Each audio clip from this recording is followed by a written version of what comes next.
Акварель и азиатская живопись, смешанная техника.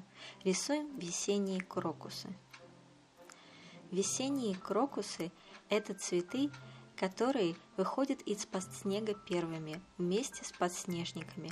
В некоторых странах они начинают свое цветение уже в феврале. Итак, рисуем весенние крокусы.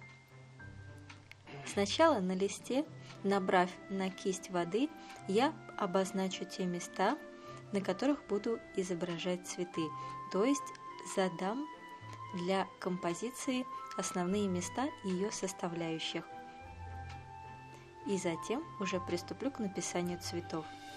Сначала, набрав на кисть сиреневый, ярко-сиреневый цвет, я начинаю изображать цветы крокусов.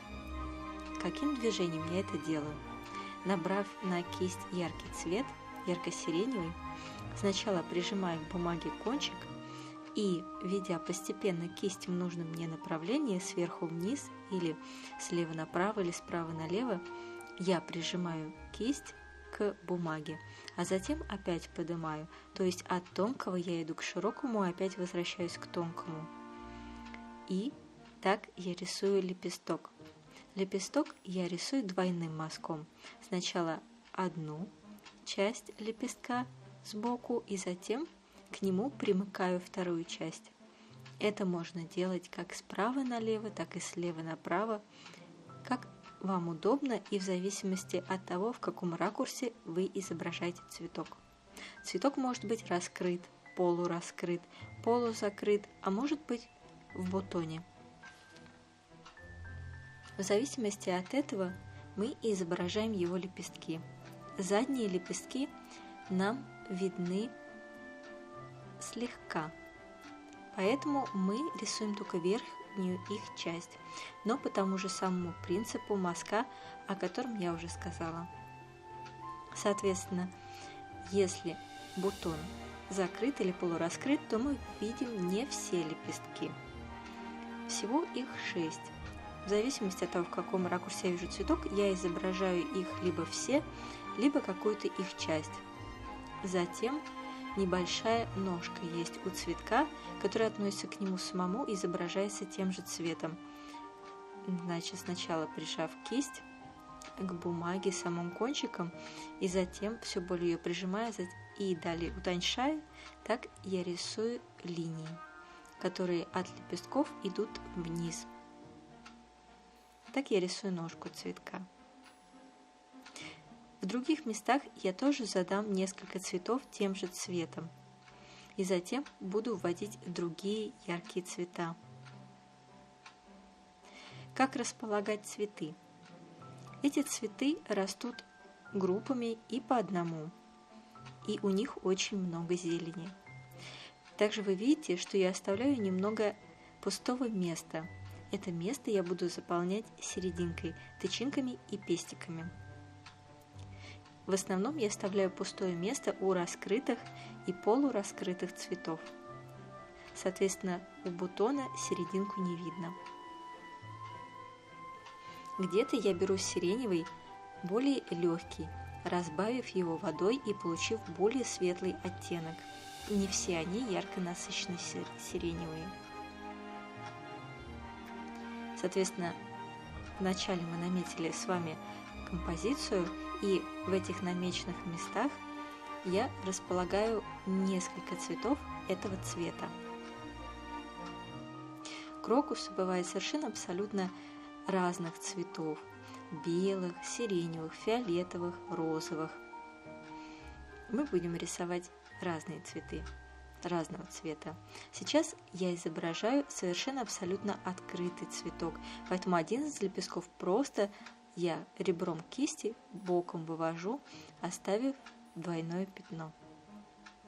Сначала прижав кисть кончиком, затем наполовину и опять подняв. Еще несколько цветов того же цвета. Не забывайте их чередовать по ракурсу. Не изображайте везде цветы одинаковые. Не изображайте рядом все цветы открытыми или закрытыми. Чередуйте их. Открытые, полураскрытые и бутоны. чтобы постоянно была динамика. Это делает нашу картину живой, настоящей и натуральной. Так мы с вами изображаем движение. Движение чего? Закона природы. Итак, в нашей композиции присутствует динамика. Динамика не только цвета, но и движения, то есть развитие. Развитие цветка от самого его зарождения в бутоне до полного раскрытия. И поскольку мы с вами изображаем весенние крокусы, то они, конечно же, все будут от бутона до полного раскрытия, без увядания. Но также для того, чтобы изобразить полную динамику цветка, можно изобразить и процесс увядания и даже опадения лепестков. Итак, еще несколько цветов того же цвета. Не забываем у некоторых пририсовывать продолжение ножки. Очень похоже на то, как мы с вами изображали лотос. Но вообще цветок крокус, второе его имя это шафран, относится к семейству ирисовых цветов, хотя изображается совершенно по-другому в плане мазков, которыми он выполняется. Теперь введем другой цвет, яркий желтый, очень красиво сочетается с сиреневым цветом. Но если не добавить какого-то другого нежного цвета, то сочетание только сиреневого и желтого будет нам навевать какое-то грустное, депрессивное настроение. Сначала веселое, а потом оно перейдет в грустное. Поэтому мы добавим нежно-розовый и фиолетово-голубоватый. Теперь приступаем к написанию травинок. Для этого мы набираем на кисть, можно на кончик и до середины кисти какой-то оттенок зеленого. Лучше начинать от светлых тонов, переходя к более темным тонам. И работая с самым кончиком кисти, я начинаю вырисовывать травинки.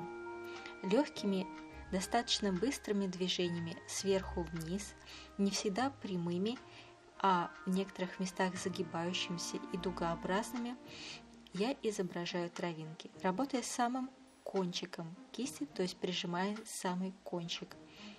Поначалу как бы обрамляет цветок травинками с двух сторон, а затем начиная наращивать их вокруг, как бы немного группируя. В некоторых местах можно прорисовать только травинки, немного в отдалении от цветов. Также бутоны нужно обрамить цветоложем, просто оставив 2 рядом отпечатка кисти, обрамив его с двух сторон, прижав от кончика до середины. И далее опять прорисовываем травинки. Старайтесь, чтобы травинки не были одинаковыми. Какие-то более короткие, какие-то более длинные. Иногда вы можете их пересекать или смыкать. Помните, что пересечение дает нам эффект объема. У крокуса достаточно много травы, и она напоминает нам траву такую, как также и у ландыша. Прошу прощения, не у ландыша, а у подснежника, с которым они цветут в одно и то же время. Эти травинки похожи на лук или на траву чеснока, просто меньшие по размеру. Итак, все наши цветы мы обрамляем травой. Затем мы переходим к написанию почвы. Почва, которая свежая и мокрая, поэтому цвет у нее должен быть темно насыщенный, только-только что появившаяся из-под снега, который начал таять и сходить. В лесу и везде пахнет влагой и свежестью. Набрав на кисть достаточно влажную, темно-коричневый оттенок, я начинаю просто оставлять отпечатки кисти, прижимая кисть от кончика до самой пяточки, пересекая их, эти самые отпечатки, располагая их рядом с друг другом, но здесь тоже должна присутствовать своя динамика. Мы именно подчеркиваем почву под цветами. под пробившимися первыми цветами, потому что именно она освободилась первой из-под снега. Остальная почва пока что еще ждет своего пробуждения вместе с томящейся под ней в ожидании появиться новой жизнью. Поэтому вокруг цветов мы обводим почву, а другую часть не трогаем. На ней мы изобразим мокрый, начавший таять снег. Каким образом? Набрав на кисть достаточно сильно водянистый голубой, светло-голубой оттенок, я начинаю, просто касаясь почти самым кончиком бумаги, проводить зигзагообразные линии, а кое-где просто также оставлять отпечатки кисти. Как я говорила, моя рисовая бумага сильной текучести, поэтому как только я касаюсь кистью бумаги, она с жадностью впитывает влагу и распространяет ее. Поэтому для меня это нетрудная задача. Очень легко эта бумага впитывает влагу. Моя кисть очень влажная, и краска вместе с водой очень хорошо распространяется по ней. Так я обрисовываю в некоторых местах голубым цветом, особенно около почвы. Теперь прорисуем тычинки и пестики, проведя несколько прямых линий около 3-4 в раскрытых цветах ярко-оранжевым цветом. И особенно в желтых цветах, во всех желтых раскрывшихся цветах. Я повторю то же самое. И затем в раскрытых цветах других оттенков, кроме желтого, я подрисую очень похожие на фонтанчик тонкими линиями, самым кончиком желтым цветом тычинки. И на них точками посажу оставшуюся серединку. В остальных цветах я просто оставлю желтые отпечатки, и они будут как бы подсвечены изнутри. Желтым цветом, касаясь кончиком кисти, я оставляю отпечатки. Так я поступлю со всеми цветами, кроме желтых, соответственно, с раскрытыми и полураскрытыми. Это были последние мазки. Надеюсь, вам было интересно. Оставляйте комментарии, какие еще рисунки вам хотелось бы нарисовать.